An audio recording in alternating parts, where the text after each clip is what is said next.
মা আবু সুফিয়ান রাদিয়াল্লাহু তাআলা আনহু তার মেয়ে, তার কাছে আবু সুফিয়ান তখনও কাফের, সেই কুফরি হালতে মেয়ের ঘরে গিয়েছেন। যাওয়ার পরে হযরত উম্মে হাবিবা বাপ যখন বসতে গিয়েছেন, তখন উম্মে হাবিবা বলছেন যে আব্বা একটু দাঁড়ান। এই অবস্থায় দাঁড়াতে বলে বিছানাটা উল্টায়া দিয়া তারপর বললেন যে বসেন। বাপ মনে খুব দুঃখ পেলেন। আবু সুফিয়ান বললেন, মা উম্মে হাবিবা, আমি তোমার পিতা, ভালো একটা বিছানা থাকলে তাই বিছায় দেওয়া উচিত ছিল, আর তুমি বিছানাটা উঠাইয়া তারপরে আমার খালি জায়গায় বসতে বললা, আমি তোমার ব্যবহারে আহত হলাম। হযরত উম্মে হাবিবা বলেন, আব্বা জান, নিশ্চয়ই আপনি আমার আব্বা, শ্রদ্ধেয় পিতা, কোনো সন্দেহ এতে নাই, কিন্তু আপনি একজন কাফের। আল্লাহ রাসূল যে বিছানায় বসে, সেই বিছানা আমি একটা কাফেরকে বসতে দিতে পারি না। আমরা যখন মরে যাব, আমাদের হাড্ডি গুড্ডি যখন মাটির সাথে একেবারে মিশে যাবে, তখন কি আমরা নতুন ভাবে আবার আমরা পুনরুত্থিত হব? আমাদের কি আবার চিন্তা করা হবে? আল্লাহ রাব্বুল আলামিন বলেন, কুল কুনু হিজারাতান আও হাদিদা। নবী শুনিয়ে দেন, তোমরা যদি মরে গিয়া মাটির সাথে মিশে গিয়া যদি পাথরও হয়ে যাও, আর যদি তোমরা লোহাও হয়ে যাও, তারপরেও আল্লাহ রব্বুল আলামিন তোমাদেরকে জিন্দা করবেন, আবার তোমাদের উঠাবেন। ওরা বলে যে আচ্ছা বুঝলাম, কে উঠাবে আমাদের, কেমনে উঠাবে? আল্লাহ পাক বলেন, ফাসায়াকুলুনা মান ইউরিদুনা। ওরা বলে আমাদেরকে কে উঠাবে, আমাদেরকে কে জিন্দা করবে? আল্লাহ পাক জবাবে বলেন, কুলিল্লাযী ফাতারাকুম আউওয়ালা মাররা। যিনি তোমাদেরকে প্রথম সৃষ্টি করেছেন, তিনি আবার তোমাদেরকে জিন্দা করবেন। আল্লাহ পাক সুন্দর করে বোঝাচ্ছেন। এই সব কথা শোনার পরে ফাসায়ুনগিদুনা ইলাইকা রুউসাহুম ওয়া ইয়াকুলুনা মাতা হুয়া। এসব কথা শোনার পরে আল্লাহ বলেন, ওই কাফেরেরা মাথা ঝুলায় ঝুলায় বলে, আচ্ছা তা বুঝলাম। আল্লাহ বলেন, ওরা মাথা ঝুলায় আর বলে, আচ্ছা বুঝলাম, তবে কিয়ামত, কবে সেই কিয়ামত অনুষ্ঠিত হবে? আল্লাহ বলেন, নবী শোনায় দাও, কুল আসা আন ইয়াকুনা করিবা।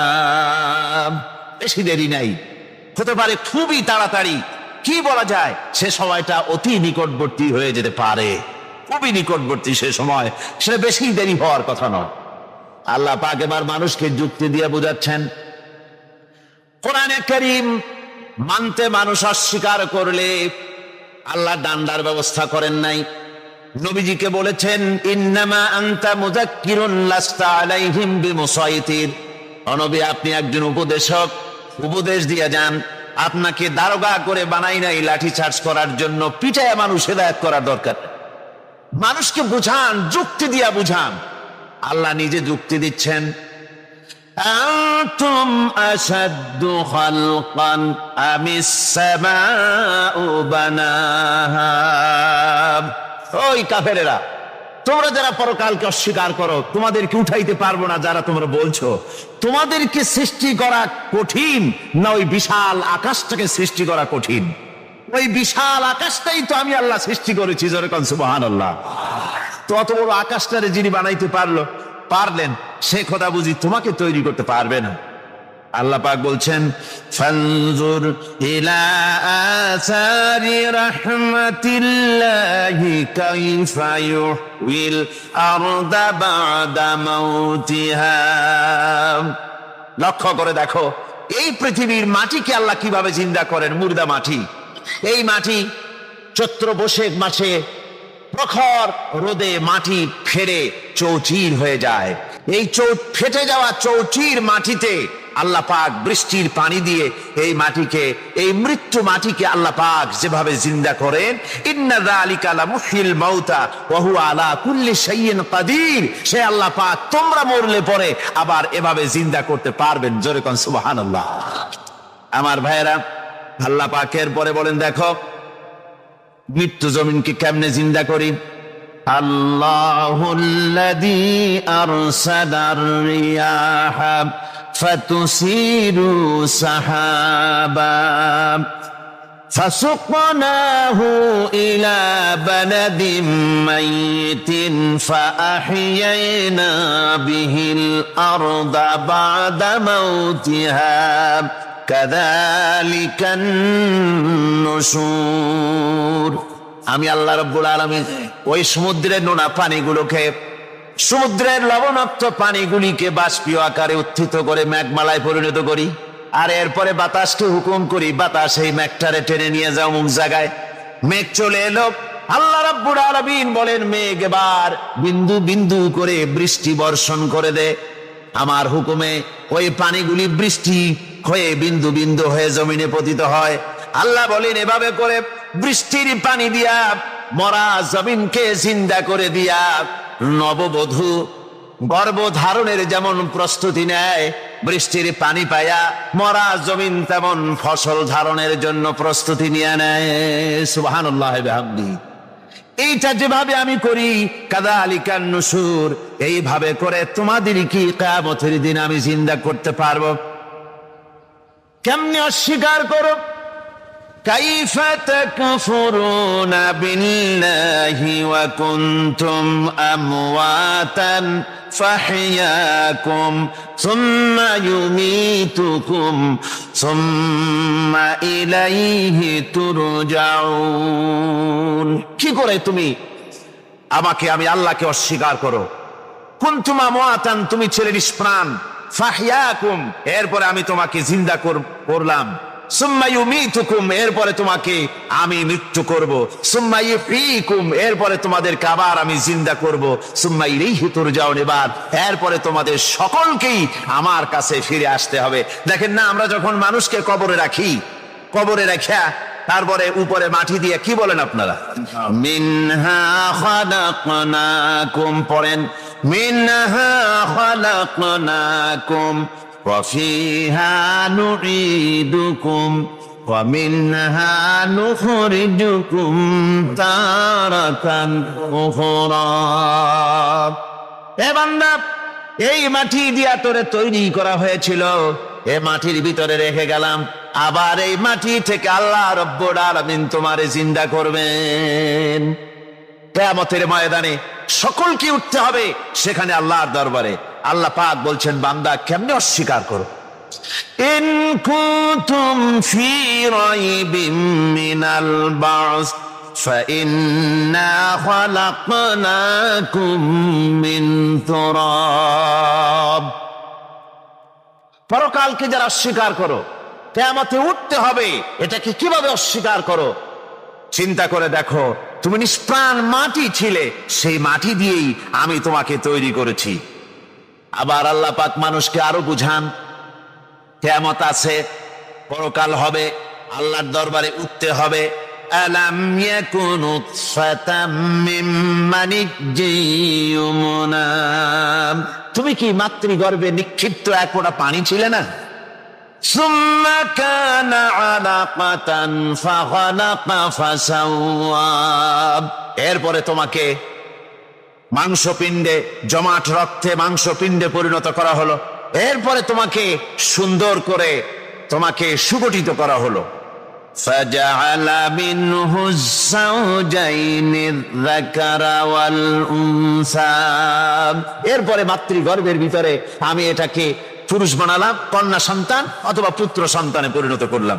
এইটা যে পেরেছে, যিনি পেরেছেন, আলাইসা যালিকা বিকাদিরিন আলা আইয়ুহিয়াল মাউতা, সে আল্লাহর পক্ষে কি সম্ভব নয় যে তোমার মৃত্যুর উপরে তিনি আবার জিন্দা করতে পারবেন? কি বলেন সম্ভব না?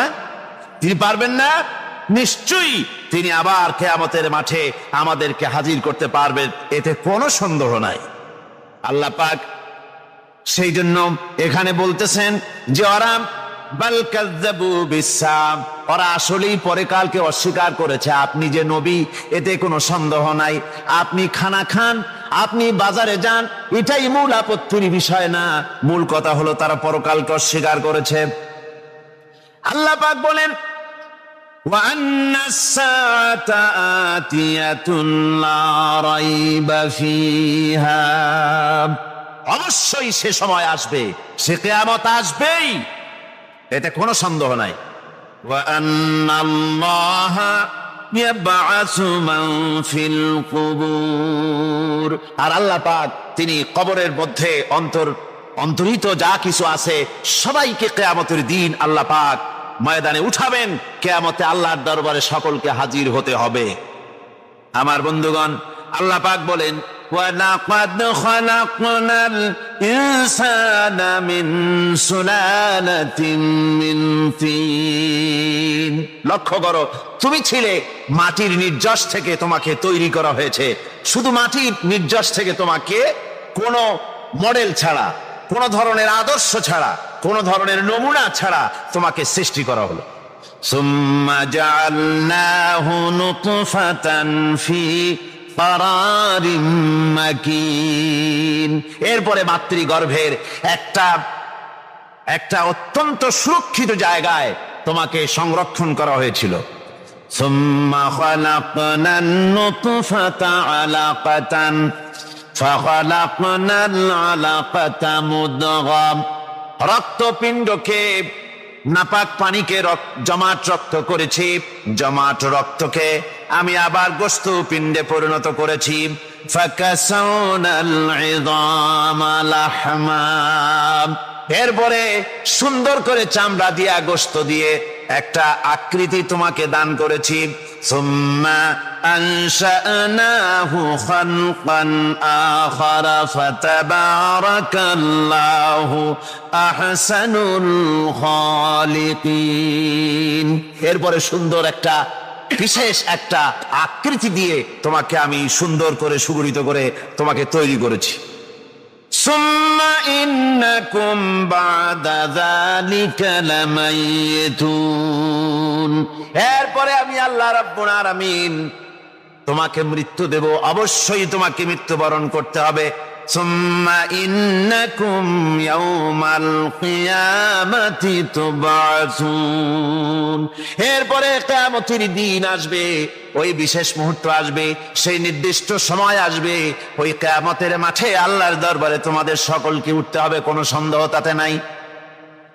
আল্লাহ পাক বলছেন وَأَعْتَدْنَا لِمَنْ كَذَّبَ بِالسَّاعَةِ سَعِيرًا, আমার এই পরকালকে, এই আখিরাতকে, কিয়ামতের দিনকে যারা অস্বীকার করবে, যারা মিথ্যা মনে করবে, আমি তাদেরকে জ্বলন্ত আগুনের শাস্তি তাদের জন্য রেখেছি। জোরে বলেন নাউজুবিল্লাহ।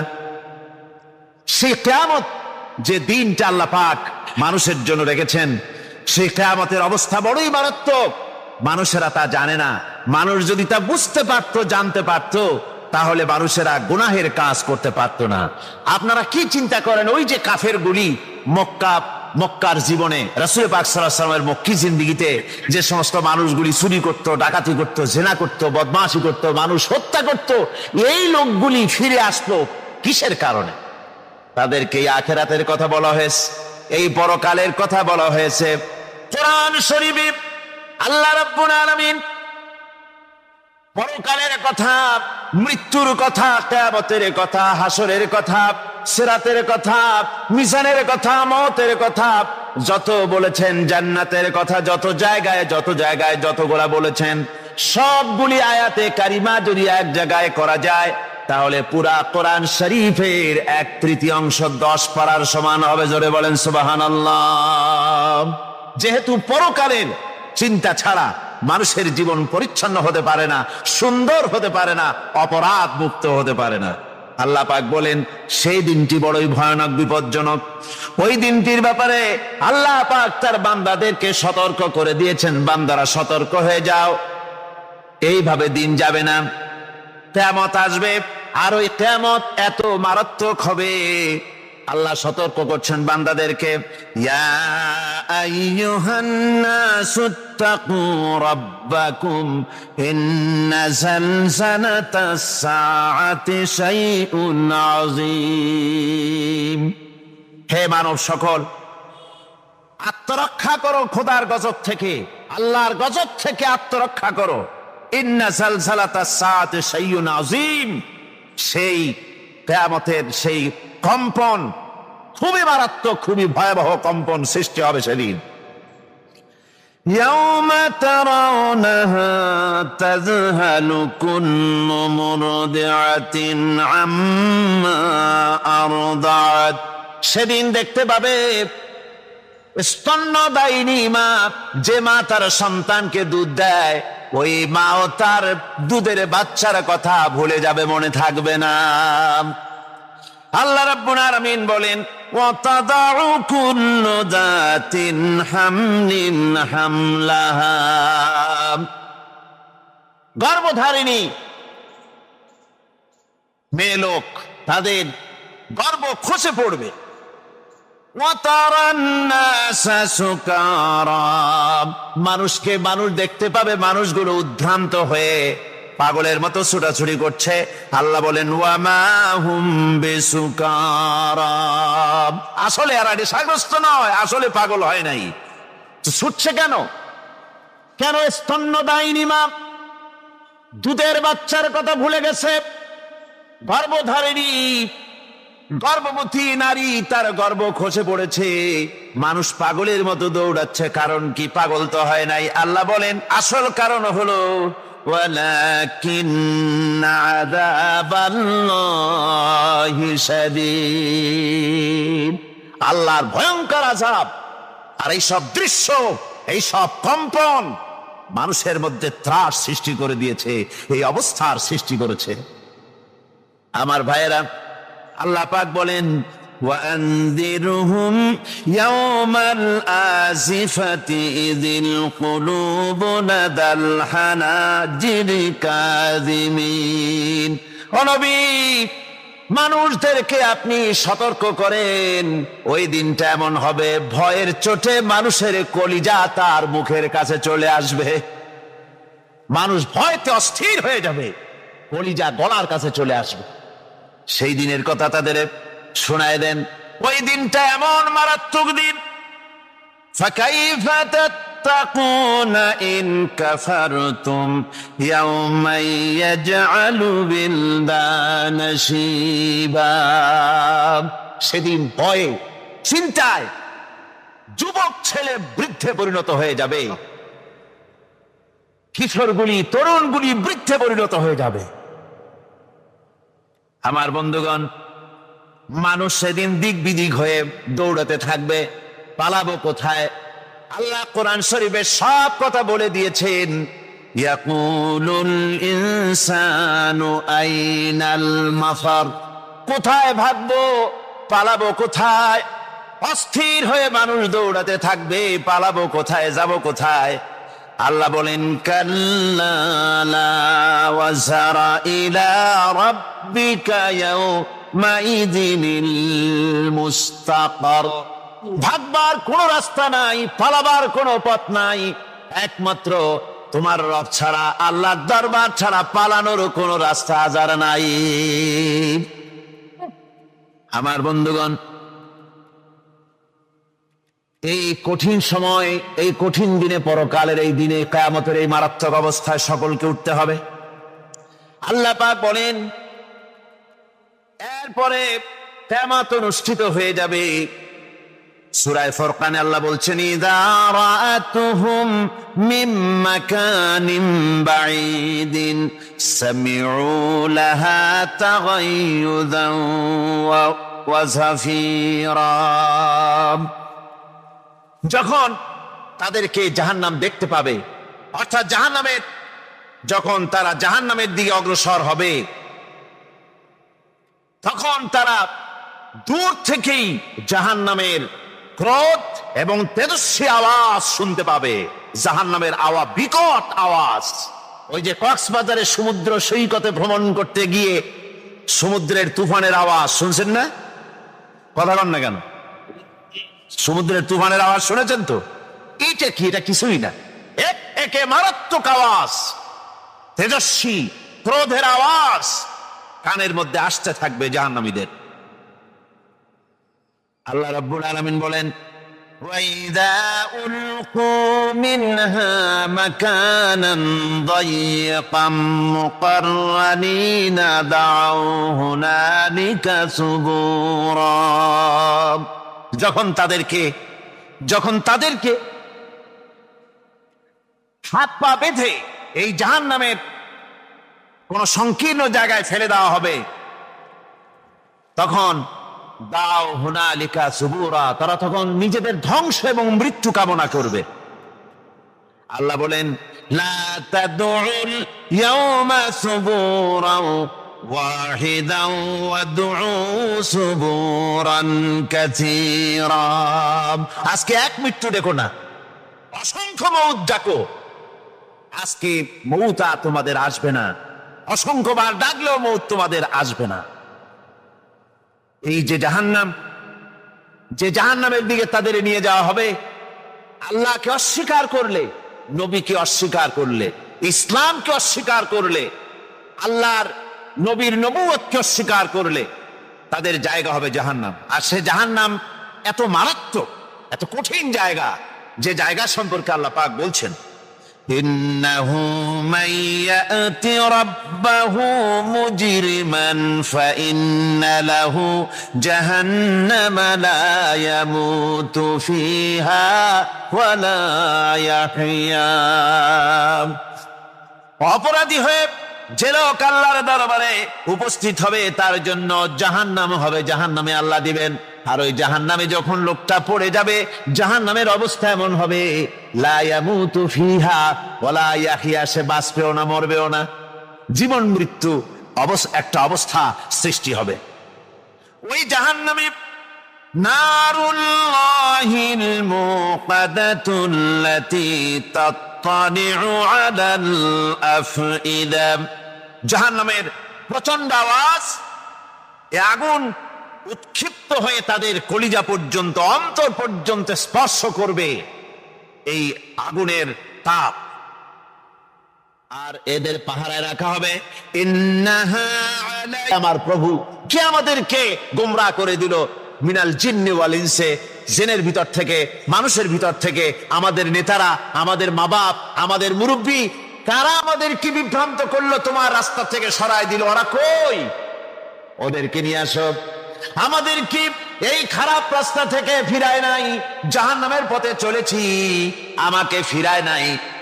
ও আল্লাহ, আজকে এই জাহান্নামে যাওয়ার আগে ওই মা বাপ আর মুরব্বী আর নেতাগুলি নিয়ে আসো।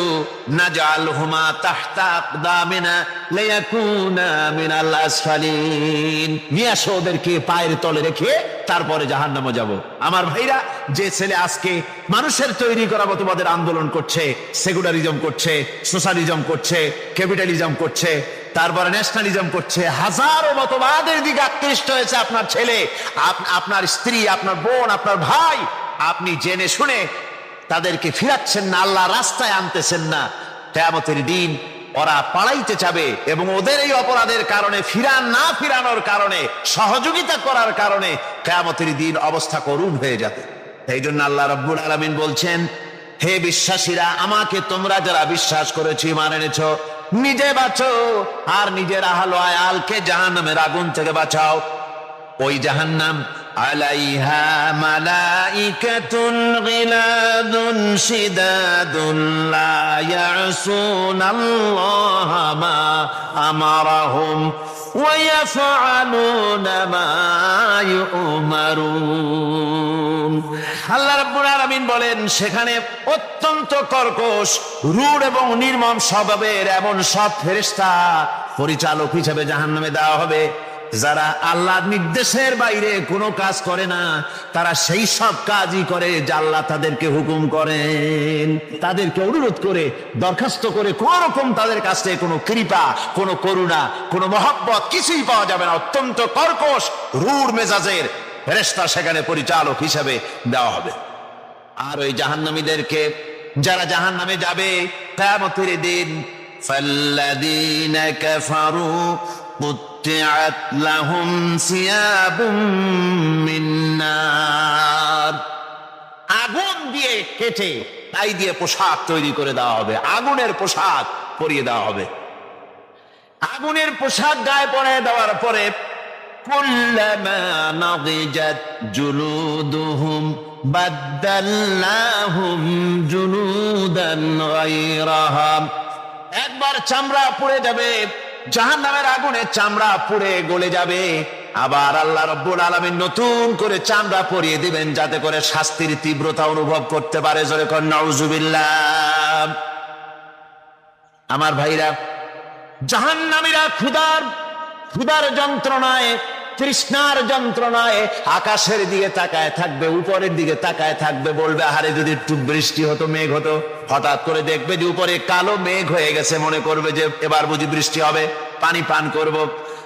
মেঘ তারা দেখতে পেল, মেঘের ভিতর থেকে অল্পক্ষণের ভিতরে গরম পানি পড়বে, এমন গরম পুঁজ, এমন গরম রক্ত পড়বে যেগুলি পান করলে পরে সঙ্গে সঙ্গে পেটের নাড়ি ভুঁড়ি আর কলিজা পিছনের দরজা দিয়ে সব বেরিয়ে যাবে। নাউজুবিল্লাহি মিন যালিক। হে আল্লাহ, এই কঠিন অবস্থা থেকে তুমি আমাদেরকে হেফাজত করো। জোরে বলেন আমিন। সবাই বলেন আমিন। আমার ভাইয়েরা, তামসার ব্যাপার নয়। ও যুবক ভাইয়েরা, শিক্ষিত ভাইয়েরা, তামসা করার ব্যাপার না। দুনিয়ায় খেল তামাশা ফুর্তি করার জায়গা না। जगह जी लगाने के लिए ये दुनिया नहीं है, ये बरत की जा है तमाशा नहीं है। দুনিয়া উপদেশ গ্রহণ করার জায়গা, খেল তামাশা করার জায়গা না। এই পৃথিবীতে আল্লাহ রাব্বুল আলামিন বলেন, নাফরমানি করলে পরে জাহান্নামে যাবেই, জাহান্নামে যেতে হবে। ওই জাহান্নামীদেরকে কি খেতে দেওয়া হবে? আল্লাহ পাক বলছেন, শোনো, খেতে দেব কি? তুসকা মিন আইনিন আনিয়া, ফুটন্ত গরম পানি তাদেরকে পান করতে দেওয়া হবে। লাইসা লাহুম তুআমুন ইল্লা মিন দারি, কাঁটা যুক্ত ঘাস তাদেরকে খেতে দেওয়া হবে। লা ইউসমিনু ওয়ালা ইউগনি মিন জু, এই খাবারে তাদের শরীর পরিপুষ্ট হবে না, আর ক্ষুধাও নিবৃত্ত হবে না। আমার বন্ধুগণ, এমন কঠিন জাহান্নামের অবস্থা থেকে মাপ পাওয়ার জন্য ইমানের জোশ আসতে হবে, ইমানদার হতে হবে, আর নাফরমানিকে ছেড়ে দিতে হবে। জাহান্নামে যখন মানুষদেরকে নিয়ে যাওয়া হবে, জাহান্নামীদেরকে, ইযা উলকু ফিহা সামিউ লাহা শাহীকান ওয়া হিয়া তাফুর, যখনই খোদাদ্রোহীদেরকে জাহান্নামের দিকে নিয়ে যাওয়া হবে, আজ তো খুব মাতবাড়ি, কত ভক্ত আছে, তারপরে কত শক্তি, কত কিছু, কিন্তু আল্লাহর দরবারে যখন হাজির হবে, কোন শক্তি তখন কাজে লাগবে না, কোন শক্তি কাজে লাগবে না। জাহান্নামে যখন তাদেরকে নিয়ে যাওয়া হবে, জাহান্নাম তখন গোসায় ফেটে পড়তে থাকবে, জাহান্নামের ভিতর থেকে গর্জন আসতে থাকবে, তাকাদু তামাইয়াজু মিনাল গায়জ, জাহান্নাম যেন গোসায় ফেটে পড়তে চাইবে। কুল্লামা উলকিয়া ফিহা ফাওজুন সাআলাহুম খাজানাতুহা আলাম ইয়াতিকুম নাযীর, জাহান্নামের পরিচালক বলবে, ও আল্লাহর বান্দা, কেন আজ জাহান্নামে আসলি, কেন দোজখে আসলি? আলাম ইয়াতিকুম নাযীর, তোর কাছে কি কোনো ভীতি প্রদর্শক কেউ যায় নাই? কোন নবীর কথা কি শোনো নাই? কোরআনের কথা কি শোনো নাই? হাদিসের কথা কি শোনো নাই? জাহান্নামে কেন এলি? এত বড় খারাপ জায়গা কেন আসলি? শোনো নাই কি? কোনো ভয় দেখানো কেউ কি সব সতর্কবাণী শোনায় নাই? বেঈমানেরা বলবে, ক্বালু বালা ক্বাদ জাআনা নাযীর, হ্যাঁ, আমাদের কাছে এসেছিল, আমাদের কাছে ভীতি প্রদর্শনকারী এসেছিল। ফাকাযযাবনা ওয়া কুলনা মা নাযালাল্লাহু মিন শাই, এসেছিল কিন্তু আমরা বলেছি বেটা মিথ্যে কথা বলে। জোরে কর নাউজুবিল্লাহ। বেটা মিথ্যে কথা বলে। কিসের ব্যস্ত, কিসের দোজখ? খালি খালি দোজখের একটা ভয় দেখাইয়া দুনিয়ার এই টাটকা সুখগুলি নষ্ট করতে চায় এরা। পয়গম্বরদেরকে এরকম বলেছে, আর আলেমদেরকেও যখন কোরআন হাদিস থেকে বলা হয় তখন বলে, এরা জানি দোজখের কথা কইতে, দোজখ কিসের? আর বেহেশত সে তো এক অসভ্য উদ্যান, জোরে কর নাউজুবিল্লাহ। এমনি করে তারা তামসা করে, ওরা বলবে আমরা এসেছিল ভীতি প্রদর্শনকারী, আমরা মিথ্যে মনে করেছি, বলেছি ওটা মিথ্যে কথা, আর বলেছি আল্লাহ এই ধরনের কিছু নাজিল করেন নাই। জাহান্নামীরা বলবে ওয়াকালু লাউ কুন্না নাসমাউ আও নাকিলু মা কুন্না ফি আসহাবিস সাঈর। আরে লাউ কুন্না নাসমাউ, তার মানে হলো যদি আমরা শুনতাম অর্থাৎ মানতাম, যদি নবীর কথা মানতাম, কোরআনের কথা যদি মানতাম, আর যদি ভালো করে বুঝতাম, মা কুন্না ফি আসহাবিস সাঈর, তাহলে আজকে এই জাহান্নামের কঠিন শাস্তি আমাদের লাভ পেতে হতো না, জাহান্নাম থেকে বেঁচে যেতে পারতাম। কি সর্বনাশ করলাম, বুঝি নাই, যা কিছু শুনেছি মানুষের কথা মতো শয়তানের ওয়াসওয়াসায় পড়ে তো ভুলই করলাম। সেদিন যতই আফসোস করা হোক না কেন, এই আফসোস কোনো কাজে লাগবে না। কুল আযালিকা খায়রুন আম জান্নাতুল খুলদিল্লাতী উইদাল মুত্তাকুন কানাত লাহুম জাযাআন ওয়া মাসীরা। আল্লাহ বলছেন এই সব কথা বলার পরে, জাহান্নামের সব শাস্তির কথা শুনাইয়া আল্লাহ বলছেন বলেন কুল আযালিকা খায়রুন, এই পরিণতি কি ভালো যে জাহান্নামের পরিণতির কথা বলা হলো? তোমরা যে সমস্ত অবাধ্যতা করতেছো, ঈমান আনতেছো না, নবীকে গালাগালি করছো, ইসলাম মানতেছো না, নাফরমানি করছো, এর পরিণতি যা হবে, আযালিকা খায়রুন, এই পরিণতি কি ভালো? আম জান্নাতুল খুলদিল্লাতী উইদাল মুত্তাকুন, অথবা সেই চিরন্তন জান্নাত যার ওয়াদা করেছেন আল্লাহ পাক মুত্তাকিনদের জন্য, কানাত লাহুম জাযাআন ওয়া মাসীরা, যে জান্নাত হবে তাদের কর্মের প্রতিফল, আর এটাই হবে তাদের মহাযাত্রার শেষ মঞ্জিল। সেই জান্নাত, যে জান্নাত আল্লাহ রেখেছেন মুমিনদের জন্য। কাদের জন্য জান্নাত? মুমিনদের জন্য। সেটা এমন জান্নাত হবে লাহুম ফিহা মা ইয়াশাউনা খালিদিন, যা চাইবে মনের আশা আকাঙ্ক্ষা অনুযায়ী সব পাবে বেহেশতের মধ্যে। খালিদিন, চিরকাল সেখানে থাকবে। কানা আলা রব্বিকা ওয়াদাম মাসউলা, এটা হচ্ছে তোমার রবের অবশ্য পূরণীয় ওয়াদা। জোরে বলেন সুবহানাল্লাহ। এটা তোমার আল্লাহর ওয়াদা এবং অবশ্যই তিনি তা পূরণ করবেন। তোমরা জান্নাতে থাকবে, সেখানে যা চাইবে তাই পাবে। একজন বলছিল জান্নাতে যাইয়া যা চাইবো তাই যদি পাই তাহলে তো খুব ভালো কথা। কয় যে হুজুর আমার তো হোক্কা খাওয়ার দারুণ অভ্যাস, তা বেহেশতের মধ্যে হোক্কা পাবো? বুজুর্গ ব্যক্তি বলছেন আল্লাহর বান্দা, বেহেশতে যাইয়া যদি তুমি হোক্কা খাইতে চাও তা আল্লাহ তোমার হোক্কা দিবেন, কিন্তু আল্লাহর কসম করে বলতে পারি বেহেশতে যাইয়া এমন পচা জিনিস খাওয়ার তোমার ইচ্ছে জাগবে না। এত ভালো জিনিস থুইয়া এই পচা জিনিস খাওয়ার ইচ্ছা তোমার জাগবে না মনের ভিতরে। বেহেশত আল্লাহ রাব্বুল আলামিন মুমিনদের জন্য রেখেছেন। আমার ভাইরা, সে বেহেশতের বর্ণনা কোরআনে কারীমের মধ্যে আল্লাহ দিয়েছেন। একদিকে জাহান্নাম, কোরআনের বর্ণনা কত সুন্দর। জাহান্নামের কথা শুনতে শুনতে লোকেরা আল্লাহর ভয়তে হতাশ হয়ে যেতে পারে, আল্লাহর ভয়তে। সেই জন্য যত জায়গায় জাহান্নামের বর্ণনা আছে, সাথে সাথে আবার আশার সঞ্চার করার জন্য আল্লাহ জান্নাতের কথা বলেছেন। কাহার এবং জব্বার নাম আল্লাহ যেখানে ব্যবহার করেছেন, সাথে সাথে আবার গাফুর রহিম নাম ব্যবহার করেছেন, বান্দা যেত হয়রান হয়ে না যায়।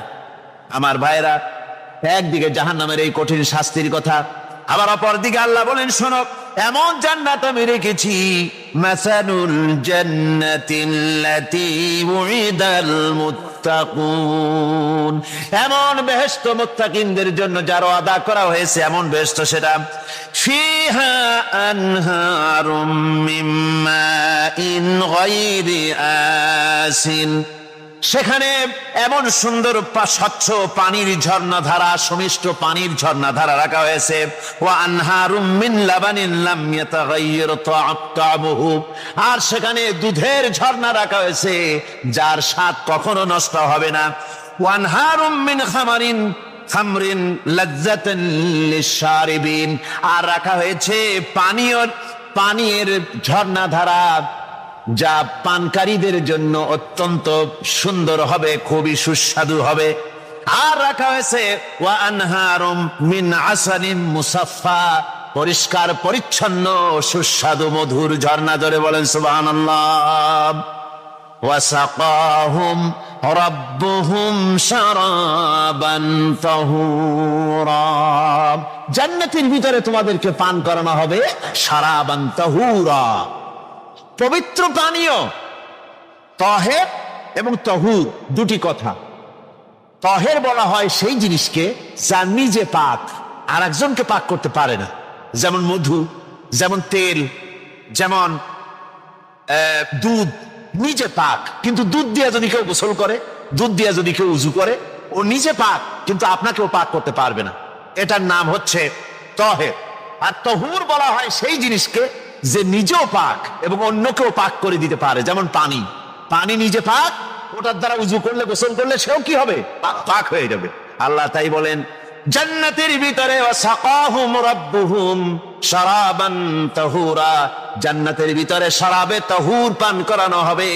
ওই শরাবটা নিজেই পাক, আর যে পান করবে তাকে আরো পরিচ্ছন্ন পবিত্র করে দেবে। জোরে বলেন সুবহানাল্লাহ। সেই শরাব হবে এমন, খিতামুহু মিস্ক, যার মুখগুলি সুন্দর করে সুগন্ধ জিনিস দিয়ে, সুগন্ধি দিয়ে, মিস্ক দিয়ে আটকানো রয়েছে। তারপরে কি? ওয়াফি যালিকা ফালিয়াতানাফাসিল মুতানাফিসুন।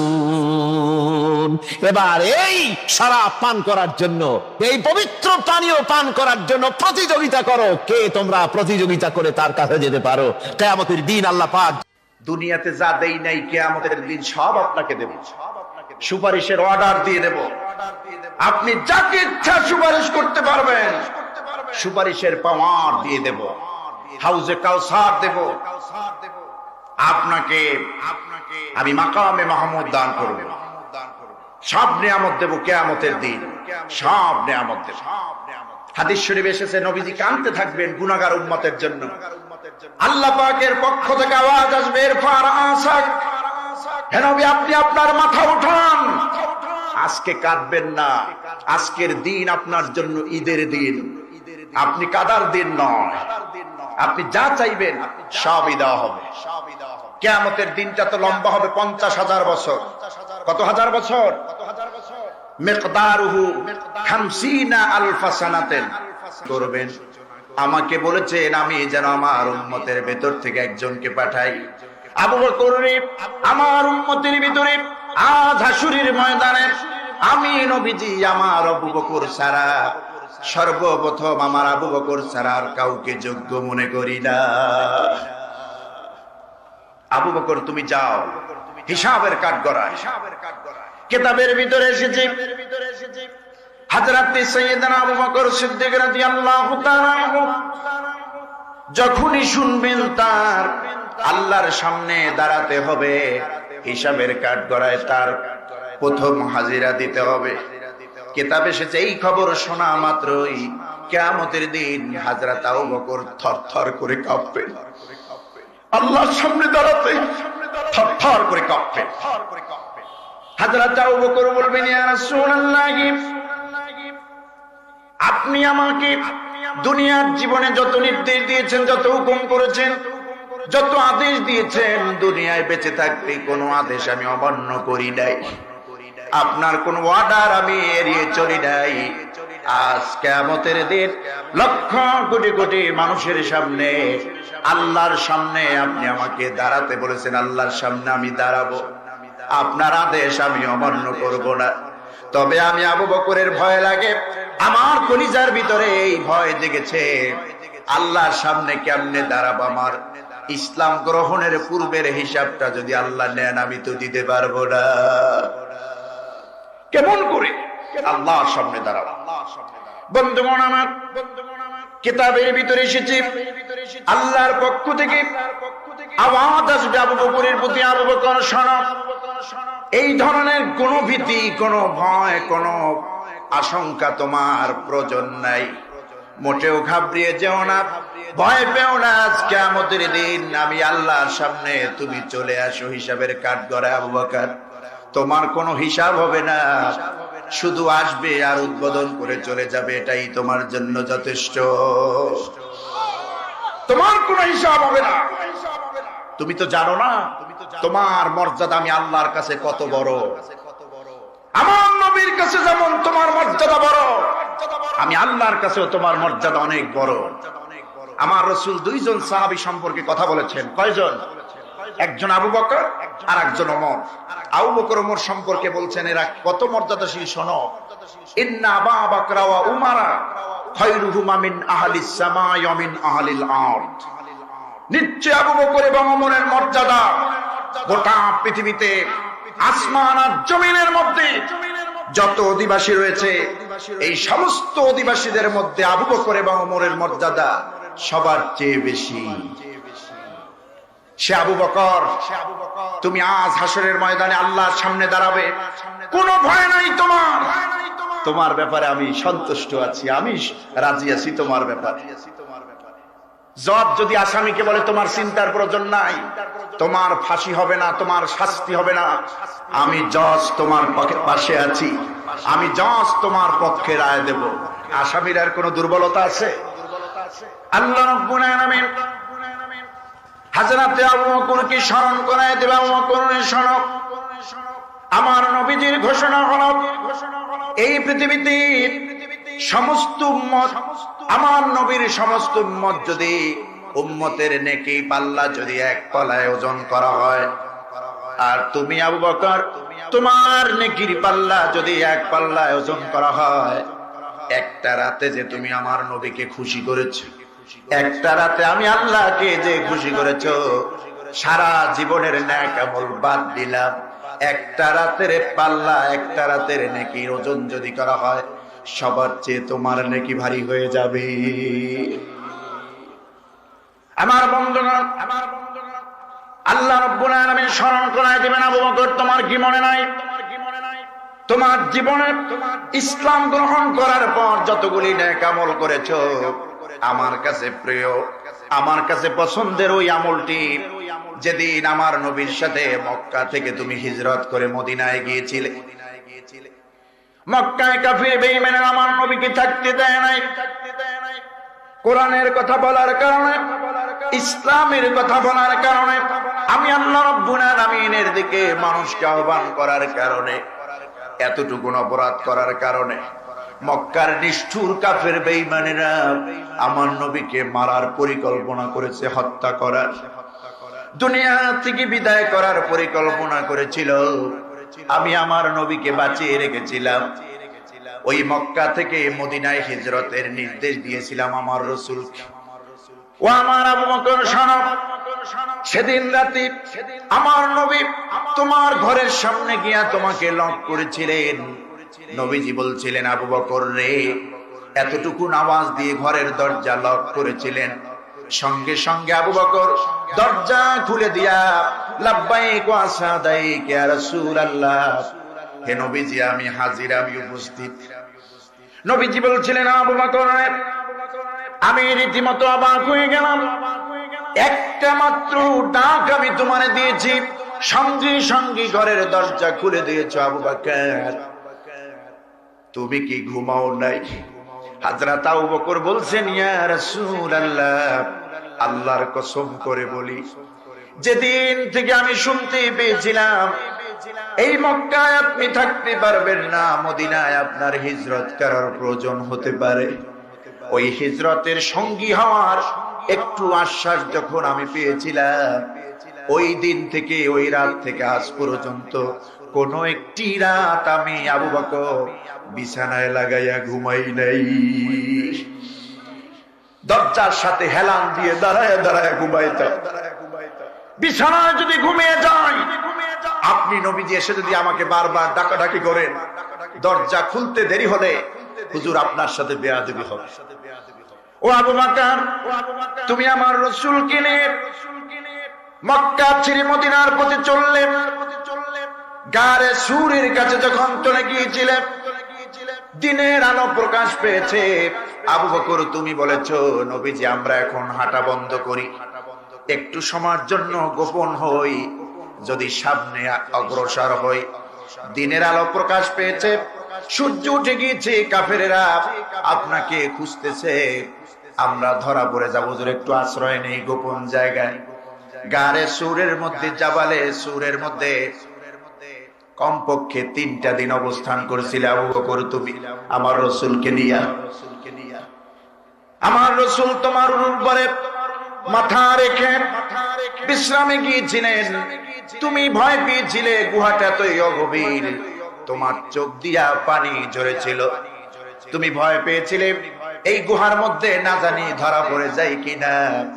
কাফেরেরা গুহার মুখ দিয়া হাঁটা যাওয়া করে, আসা যাওয়া করে, না জানি ধরা পড়ে যায় কিনা। আবু বকর তুমি বলেছিলে আমার রাসূলকে, ইয়া রাসূলুল্লাহ কাফেরদের ভয়, এমন একটি গুহার ভিতরে আমরা আশ্রয় নিয়েছি, এই গুহাটা এতই গভীর, শুইলে পরে হাঁটু দেখা যায়, বসলে পরে মাথা দেখা যায়, আমরা বুঝি ধরা পড়ে যাব, ওই কাফেরদের হাঁটু দেখা যায়। আবু বকর তুমি জানো না, তোমাকে সান্ত্বনা দেওয়ার জন্য আমি আল্লাহ পাক আমার রাসূলের উপরে গারে সূরের মধ্যে কোরআনের আয়াত নাজিল করেছি। আমি সাথে সাথে আয়াত নাজিল করে আমার রাসূলকে বলে দিয়েছো, আমার রাসূল, হে আমার হাবিব, আপনি আপনার সাথীকে গুহার মধ্যে খবর পৌঁছায়া দেন, আপনার সাথীকে সাহস দিয়ে দেন, আপনার সাথী আবু বকরকে জানায়া দেন, লা তাহজান ইন্নাল্লাহা মা'ানা। ও আমার সাথী আবু বকর, ভয় পেও না, শঙ্কিত হয়ো না, এই গুহার মধ্যে আমরা 2 জন নই, তুমি আবু বকর আর আমি নবী নই, এই গুহার মধ্যে আরো একজন আছে। তিনি কে? চিৎকার মেরে সবাই বলুন, তিনি কে? সে আল্লাহ আজও আছেন তো? কাদের কাদের বিশ্বাস হয় হাত উঁচু করে দেখা, সে আল্লাহ আছেন তো? আল্লাহ কবুল করুন, বলেন আমিন। সে আল্লাহর উপরই আমরা ভরসা করে রইলাম, ঠিক কিনা? আল্লাহ পাক বলবেন নবী হে, আবু বকরকে বলবেন, আবু বকর তোমার তো হিসাব হবে না, শুধু ফরমালিটি উদ্বোধন করে চলে যাবে, সরাসরি জান্নাত। ফেরেশতাদেরকে অর্ডার দেওয়া হবে, ও আমার ফেরেশতারা আমার আবু বকরকে জান্নাতে উচ্চ মাকামে পৌঁছে দাও। মাকামুস সানি, দ্বিতীয় স্তরে। আল্লাহ পাক বলবেন নবী এবার কারে পাঠাবেন আপনি? আমার হিসাবের কাঠ গড়ায় পাঠান। আল্লাহ পাকের নবী হযরত ওমরকে বলবেন, ওমর তুমি যাও আল্লাহর হিসাবের কাঠ গড়ায়। হযরত ওমর রাদিয়াল্লাহু তাআলা আনহুর নাম বলার কারণে সঙ্গে সঙ্গে আল্লাহ রাব্বুল আলামিনের তরফ থেকে আওয়াজ আসবে, নবী হে এবার আপনি কারে পাঠালেন? নবীজি বলবেন, আল্লাহ আমি ওমরকে পাঠাচ্ছি। আল্লাহ পাক বলবেন, না নবী, ওমরকে পাঠানোর কোনো প্রয়োজন নাই, কারণ ওমরের কোনো হিসাব হবে না, ওমর তো ইসলামের মেহমান। আপনি তো ওমরকে আমার থেকে চেয়ে নিয়েছিলেন। কোরআন নাজিলের পর যখন মক্কায় দ্বীনের দাওয়াত দিয়েছিলেন, কাফেরদের তোড়জোড়, অপশক্তি আপনাকে গ্রাস করে ফেলেছিল। আপনি ওই মক্কায় দেখতে পেয়েছিলেন আবু জাহালের শক্তি বেশি, ওমর ইবনুল খাত্তাবের শক্তি বেশি। আপনি আমার কাছে চেয়েছিলেন রব্বুল আলামিন এই মক্কায় দিন কায়েমের জন্য এই 2 জন শক্তিশালী, শক্তিধর ব্যক্তি থেকে একজনকে ইসলামের খাদেম হিসেবে চাই। আমি আল্লাহ পাক আবু জাহিলকে কবুল করি নাই, আমি কবুল করেছিলাম ওমর ইবনুল খাত্তাব রাদিয়াল্লাহু তাআলা আনহু। গত পরশুদিন ঢাকাতে জুমার খুতবায় বলেছিলাম সূরা আলে ইমরান থেকে, ওয়ালাকাদ নাসারাকুমুল্লাহু বিবাদরিন, বদরের ময়দানে আল্লাহ পাক অবশ্যই তোমাদেরকে যে সহযোগিতা করেছিলেন এর ব্যাখ্যায় বুখারী শরীফের কিতাবুল মাগাজি থেকে হাদিসের ব্যাখ্যা করছিলাম। আবু জাহাল এত বড় কাট্টা কাফির, ওরে শেষ করতে বড় ধরনের কোন সাহাবীর প্রয়োজন হয় নাই, মাত্র 2 জন কিশোর, মুআজ এবং মুআওয়াজ, হযরত আব্দুর রহমান ইবনে আউফের ভাতিজা। এই দুইজনে আর কল্লা ধরে দুনিয়া থেকে বিদায় করে দিয়েছে। কি বলেন ঠিক কিনা? গোটা পৃথিবীতে এমন অবস্থা আসবে, কোন সিপা সালার দিয়ে নাস্তিক বেঈমানকে শায়েস্ত করা লাগবে না, সিপা সালারের উত্তরসূরিরা বাচ্চারাই ওদেরকে শেষ করে দিবে। কি বলেন ঠিক কিনা? সম্মানিত ভাইয়েরা, আল্লাহ পাকের পক্ষ থেকে আওয়াজ আসবে ওমরকে। ওমরের তো কোনো হিসাব হবে না, ওমর তো ইসলামের মেহমান। ওমর তো ইসলামের মেহমান, মেহমানের আবার হিসাব হয় নাকি? আপনারা বলেন, যতদূর পারে ততদূরই তো খাওয়ার। আপনার বাড়ি যদি মেহমান আসে হিসাব করে খাওয়ান নাকি? না, বেআই আরেকটু নেন, আরেকটু নেন, সমানে নীতিই বলে। ওই যে আমাদের ঝালকাঠিতে আমি ছাত্র জীবনে যেখানে পড়াশোনা করেছি এবং ইমামতি করাইছি একটা বাজারের মসজিদে, তো সেখানকার একটা লোকের খুব কষ্ট মনে আমাকে বললেন, হুজুর মেহমানদারি করাইলো যে আমার বেয়াই কষ্ট পায়, আমার একটা খুব দুঃখ। আমি বললাম, কি দুঃখ? কয়, বহুত দিন ধরে, আমার 1-1.5 বছর ধরে আমার বেয়াই আমার বাড়িতে আসেন না। আমি খবর নিলাম, ব্যাপার কি বলেন তো? আপনার বেয়াই আপনার বাড়িতে আসেন না কেন? দুর্ব্যবহার করেছেন নাকি? কয়েছেন না, দুর্ব্যবহার তো দূরের কথা, তারে আপ্যায়ন করাইছি, বেশি বেশি খাবার প্লেটে দিছি এবং খুব জবরদস্তি ভাবে বেয়াইকে খাওয়ানোর চেষ্টা করেছি। 1 দিন 2 দিন এই খাবার খাইয়া চাপের মুখে আর আমার বাড়ি আসে না। কথা বুঝে আসছে?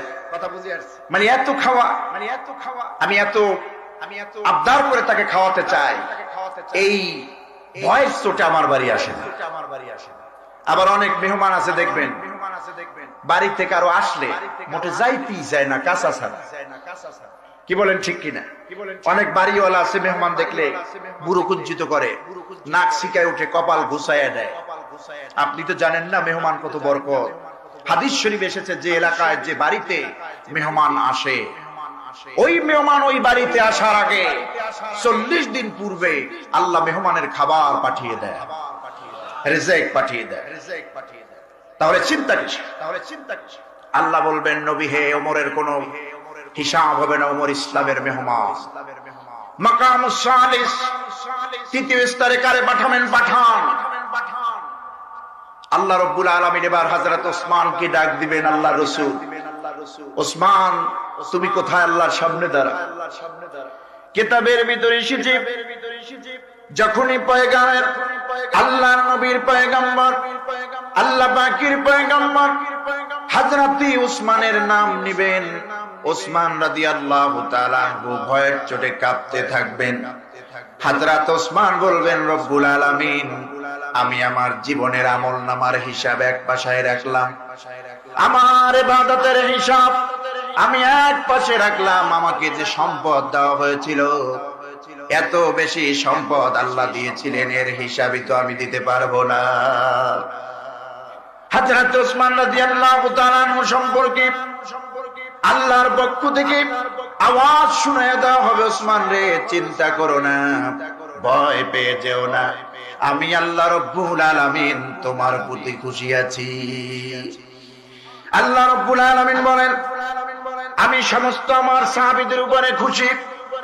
রাদিয়াল্লাহু আনহুম ওয়া রাদু আন, যালিকা লিমান খাশিয়া রাব্বাহ। হযরত ওসমান রাদিয়াল্লাহু তাআলা আনহুর হিসাব নেওয়া হবে না।